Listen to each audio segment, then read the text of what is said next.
ಇಲ್ಲಿ ಪ್ರಿಯಾಂಕಾ ಖರ್ಗೆ ಅವ್ರನ್ನ ಆ ದೃಷ್ಟಿಗಳು ನೋಡುವಂಥದ್ದು ಇವತ್ತು ಸರಿನಾ ಅನ್ನುವಂಥದ್ದು ಮಾತು. ಯಾಕಂದ್ರೆ ಒಬ್ಬರಾದ್ರೂ ಯಾರು ಪ್ರತಿಭಟನೆ ಮಾಡಬೇಕಲ್ಲ, ಇಲ್ಲಾಂದ್ರೆ ವ್ಯವಸ್ಥೆ ಅಧ್ವಾನ ಆಗೋದು ಹೋಗ್ತದೆ. ಇಲ್ಲಿ ಅಧ್ವಾನಗಳನ್ನಪ್ಪ ಹೌದು ವ್ಯವಸ್ಥೆ ಅನ್ನೋಂಗೆ ಆಗಿರ್ತದೆ. ಇವತ್ತು ವ್ಯವಸ್ಥೆ ಹೆಂಗಾಗ್ಯದಪ್ಪ ಅಂದ್ರೆ ಇವತ್ತು ನೀವು ನೋಡಿದ್ರಿ ಶಿಕ್ಷಣದಲ್ಲೇ ಹೌದು ರೀ, ಖಾಸಗೀಕರಣ ಆಗ್ಯದ. ದುಡ್ಡು ಕೊಟ್ಟಾಗ ಪಾಸ್ ಮಾಡ್ತಾರೆ, ದುಡ್ಡು ಕೊಟ್ಟಾಗ ನೌಕರಿ ಸಿಗ್ತದೆ, ಎಲ್ಲರೂ ಕಾಮನ್ ಆಗಿಬಿಟ್ಟದ್ರಿ ಇವತ್ತು. ಅದಕ್ಕೆ ದುಡ್ಡು ಕೊಡೋದೇನು ಅಪರಾಧ ಅಲ್ಲ, ಭ್ರಷ್ಟಾಚಾರ ಅದೊಂದು ಆಚಾರ ಅಷ್ಟೇ, ಒಳ್ಳೆಯ ಆಚಾರ ಅನ್ನುವಷ್ಟು ಮಟ್ಟಿಗೆ. ಹೀಗಾಗಿ ಸರ್ಕಾರಗಳಾಗಿರ್ಬೋದು ಮತ್ತಿನಾಗಿರ್ಬೋದು ಇವ್ರು ನೋಡಿರಿ ಪಾರ್ಟಿಗಳು ಪಾರ್ಟಿ ಫಂಡ್ ತೊಗೊಳ್ತಾರೆ. ಆ ಪಾರ್ಟಿ ಫಂಡ್ ಎಲ್ಲಿದು ಬಂತು ಏನು ಯಾರ ದುಡ್ಡನ್ನು ಹೊಡೆದದ್ದು ಹೆಂಗೆ ಕೊಡ್ಲಿಕ್ಕೆ ಸಾಧ್ಯ ಇದನ್ನು ವಿಚಾರ ಇಲ್ಲ.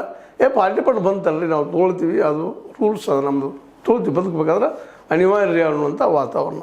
ಈ ಎಲ್ಲ ನೆಲೆಗಟ್ಟಿನಲ್ಲಿ ಈ ಒಂದು ಜಗತ್ತಿನಿಗೆ ಅವರ ಮಾತುಗಳನ್ನು ನಾವು ಅಭ್ಯಾಸ ಮಾಡಬೇಕಾಗ್ತದೆ. ಜೊತೆಗೆ ಪ್ರಿಯಾಂಕಾ ಖರ್ಗೆ ಅವ್ರನ್ನ ಇಲ್ಲಿ ನಾವು ಒಂದು ಆದರ್ಶ ನೆಲೆಗಟ್ಟಿನಲ್ಲಿ ಯೋಚನೆ ಮಾಡಬೇಕಾಗಿದೆ. ಯಾಕಂದ್ರೆ ಅವರು ಇವತ್ತು RSS ಅನ್ನುವಂಥ ಪ್ರಬಲ ದೇಶದ ಸಂಘಟನೆಗೆ ಸವಾಲು ಹಾಕಿದ್ದಾರೆ. ಇವತ್ತು ಅವರು ಮೂಲಕ್ಕೆ ಕೈ ಹಾಕಿಬಿಟ್ಟಿದ್ದಾರೆ, ಮೂಗಕ್ಕೆ ಹಿಡಿದುಬಿಟ್ಟಿದ್ದಾರೆ. ಹೇಳಪ್ಪ ಯಾರು ನೋಂದಣಿ ಯಾಕೆ ಮಾಡಿಸ್ಕೊಳ್ತಾ ಇಲ್ಲ, ನೀವು ಸಂವಿಧಾನಕ್ಕೆ ಹೆಚ್ಚಿನವ್ರೇನು ಅನ್ನುವಂಥ ಮಾತು ಇಲ್ಲಿವರೆಗೆ ಯಾರು ಕೇಳಿಲ್ಲ. ಮೇಲ್ಮೇಲೆ ಇವ್ರು ಕೇಳಿದ್ದಾರೆ.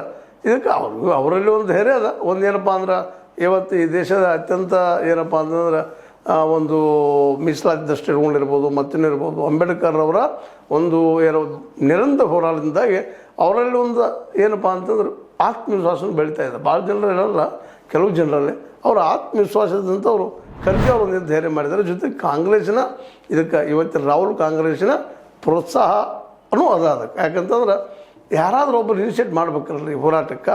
ಆ ದಿಶೆಯಲ್ಲಿ ಹೌದಪ್ಪ ನೀವು ಮಾಡಿರಿ, ನಿಮಗೇನು ಸಂಘಟನೆ ಮಾಡ್ಕೊಂಡಿದ್ದಿಲ್ಲ, ನಾವು ಹೋಗ್ರಿ ಕೇಳಿರಿ ಸಂಘಟನೆ ಮಾಡಿರಿ. ಹಾಗಾದ್ರೆ ನಿಮ್ಮ ದುಡ್ಡಿನ ಮೂಲ ಯಾವುದು? ಉಳಿದವ್ರದ್ದೆಲ್ಲ ಕೇಳ್ತೀರಿ ನೀವು, ಕ್ರಿಶ್ಚಿಯನ್ದು ಕೇಳ್ತೀರಿ, ಮುಸಲ್ಮಾನರು ಕೇಳ್ತೀರಿ, ಮತ್ತೊಂದು ಕೇಳ್ತೀರಿ. ಕೇಳೋದೇನು ತಪ್ಪಲ್ಲ, ಕೇಳಲೇಬೇಕು ಅದನ್ನು. ಅದೇ ಕಾಲಕ್ಕೆ ನಿಮ್ಮದು ಹೇಳಿರಲ್ಲ ಅನ್ನುವಂಥ ಒಂದು ಸಹಜ ಮಾತದಲ್ಲ ಇದು ಭಾಳ